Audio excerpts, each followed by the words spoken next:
machine that the operator had to carry on their side, and a big camera on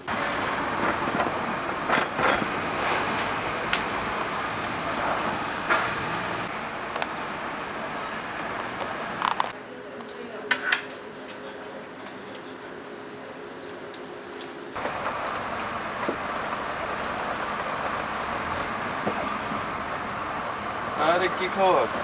The camera I had was an old BBC News camera that had a little... Your hand disappears on both sides. So that is approximately the left and right extent of my field of view.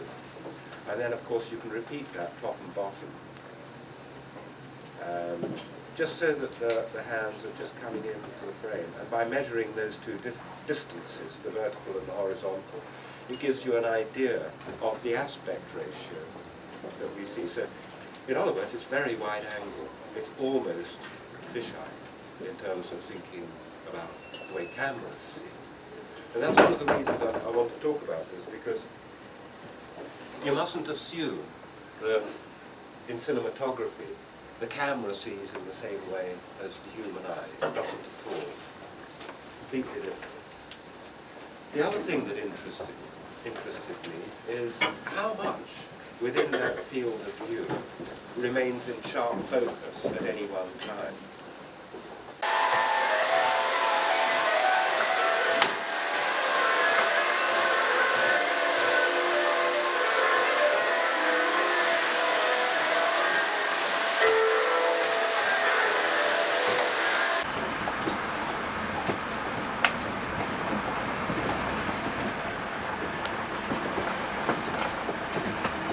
Research how we see, how I saw, and I was familiar with most of the classic texts on perception. I'm fairly convinced that we don't just think in terms of words, and if we use words in our thinking, we use them in a very fractured way. There's no way that we think in terms of the perfectly formed sentence. You know, they're kind of like word images. You know.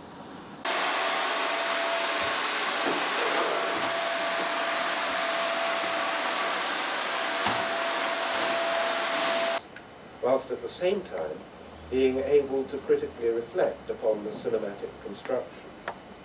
Now you note there that I've substituted the term reflexive cinema for structural film. And I do that quite deliberately because I think reflexive cinema more accurately describes what structural film is about. Structural film is a slightly confusing term because of its association with structuralism and French philosophy.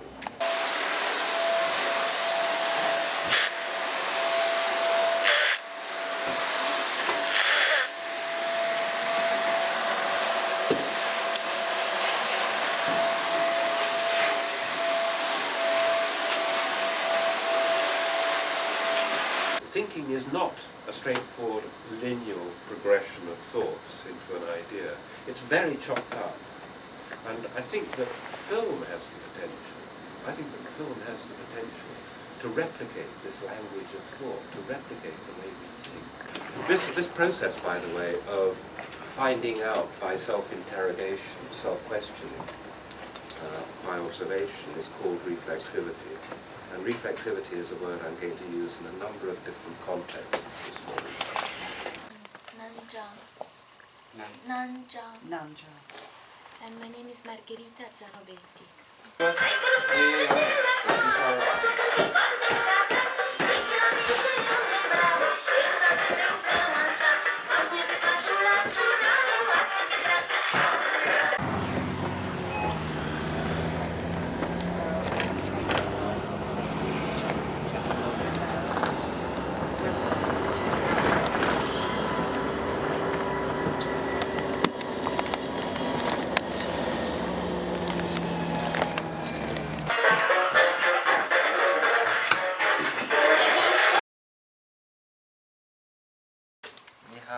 Obvious idea for the kabuki and music, but the archive is really confused and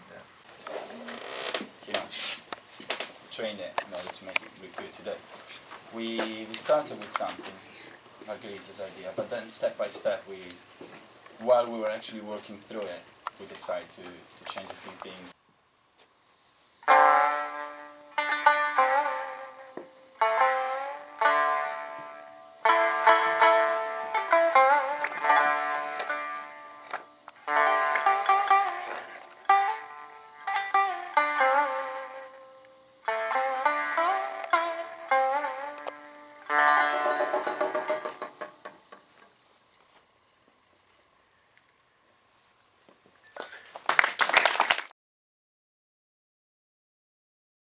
Powerful in that sense and very efficient, you know, touch the audience and the level of the most powerful image. So it's these cutting and film images or cutting and pictures, you know, it's like we see the film of your life there and you're cutting it. Sort of have a lot of feelings of a turning point and of crisis for you. Certainly, we come back to that a lot of the times in this course, you know, to those moments of revealing what is a person, what is a character. I worked in television and features, and I did that for about 21 years. And I worked in cutting rooms, and I worked on news, and I worked on docs, and I worked on dramas, and I worked on features. So I worked on virtually everything, okay? I'm also a poet and a sonic artist. So I also perform in those roles at different kinds of events. I think that you use an identification.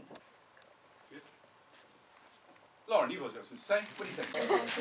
So far. Sort of takes us out to the world, and the symbol of sort of the concentration. Who actually built the soundtrack? We did it. We used sounds that you know hear in the language. So did you actually did you record? Are they all sort of primary sounds? They're sort of sounds, but you're all sort of there acting to put the vision of how you wanted it to be. Using the technology.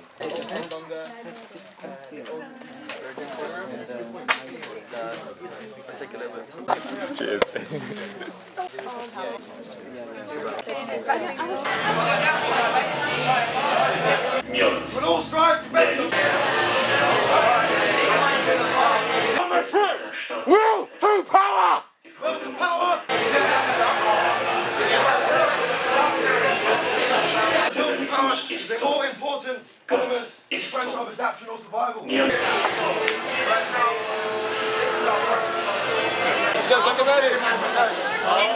Dieser Lange steht jetzt unter Staatsautorität. What is that? What is that?